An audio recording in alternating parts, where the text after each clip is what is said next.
So, if your thoughts are, in essence, creating a resonance field, an energetic resonance field that's calibrating the monopole, we have to then begin to also explore how to use the power of our mind correctly because we've been trained to really use our mind to figure things out. And if we're figuring things out, anytime we can't figure things out, which happens pretty frequently because we're limited with our human brains as to how much we can figure out, then we stop imagining and we stop dreaming, or we shut down the energy related to our thinking and we fail to create the highest potential of what our life could be bringing us. So, we're going to look at the correct use of the mind, and I'm saying that with air quotes. Please know, I know that this process of using the mind is dynamic and it has a learning curve associated with it and requires some training because the mind needs repetition,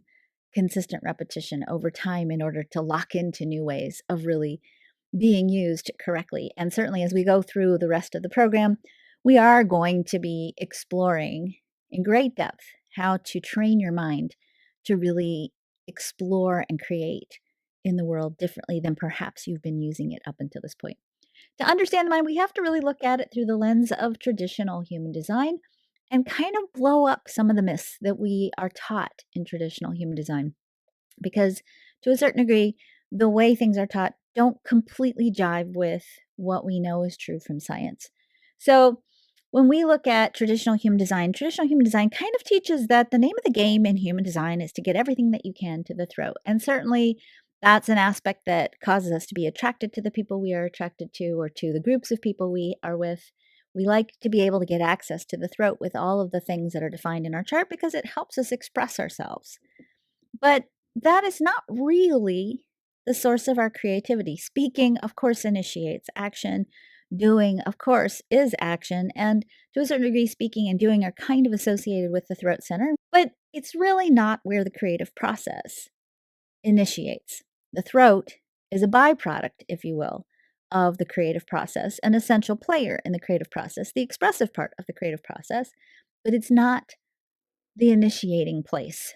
So, to understand how we're going to reframe the way we understand the chart, we want to first start about and look at a concept that's called a toroidal field. The Earth, when we look at the Earth, because it has a magnetic resonance field, when we measure the magnetic resonance field of the Earth or how the energy flows in the Earth, it flows in this very interesting pattern of sort of coming up and going around and coming back in. This is not only true of the Earth, but the heart center itself has a magnetic resonance field. You'll see this in the human energy field. This is actually an image taken from HeartMath, which is an incredible organization that does some phenomenal research. If we kind of couch that into a human design perspective, what we see is that our energy field, which is an electromagnetic resonance field, we know this from the monopole, that we are magnetic beings, if you will. If we superimpose this magnetic resonance field over the human design chart, we see that there's an exit, if you will, out of the head center and an entrance at the root. The root center is where we're grounded, the head center is where we dream. And it's in the process of dreaming and imagining that we are sending out energy, if you will. And it's from that sending process that we then program the field in which we're living, the energy field in which we're existing, our reality, to then manifest in accordance to our imaginings, things on the earthly plane that fit the things we're dreaming of or the things we're imagining in. So you have to think about this idea. If we're serving on the leading edge of consciousness and we are manifestations of the leading edge of consciousness, then we're not just experiencing the leading edge, but we're literally creating on the leading edge. Otherwise, there would be no growth.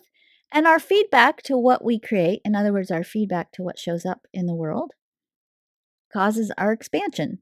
We look at something that we created by virtue of our dreaming and we say, hey, I really like this. I'd like some more of this. How can I have some more of this? Or we look at what we've created in response to our dreaming and we're like, yeah, this doesn't feel good. This feels stuck or blocked or broken or really not what I had dreamt of at all. And then we start asking or imagining new things, new possibilities.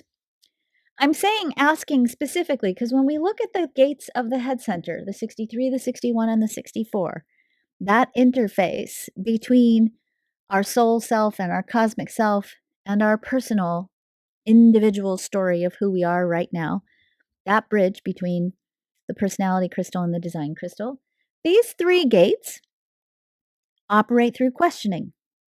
If you have an open head center and you go out into the world and you're experiencing the inspiration of the world and the people around you, 99% of the time you're probably wondering about things, trying to figure things out because you're under pressure to answer these questions.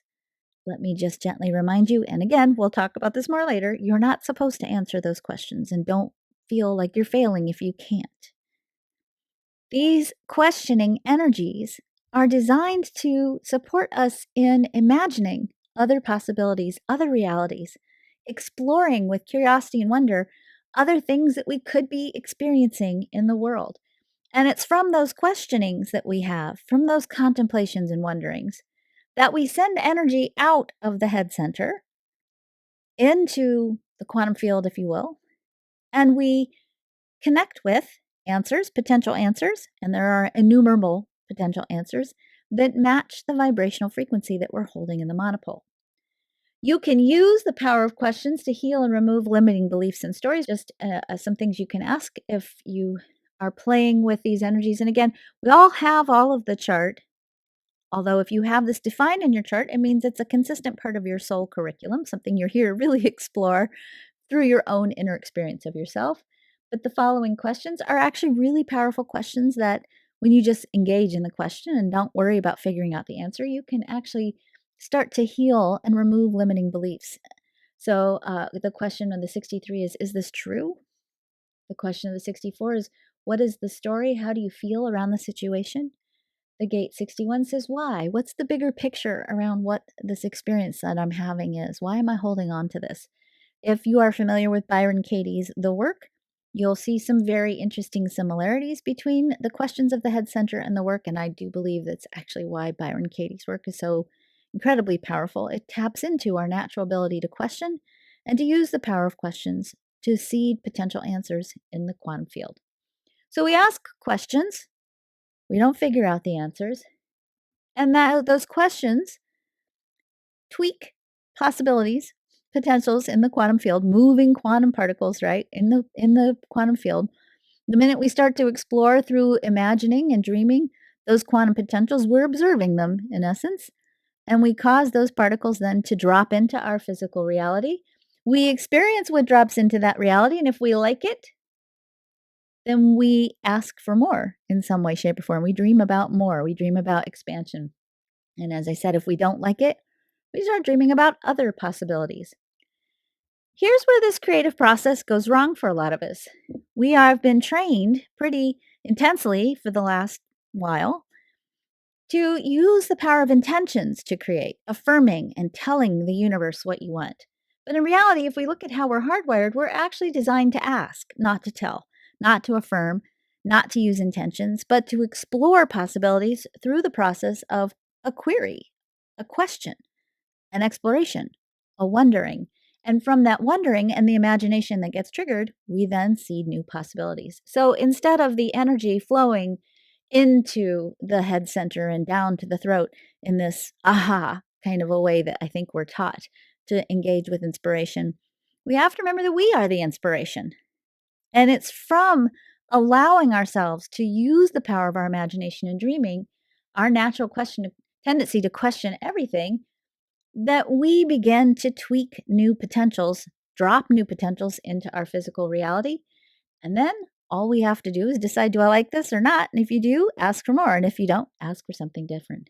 And in the meantime, take good care of not only your attention and your questions, but tend to your vibration.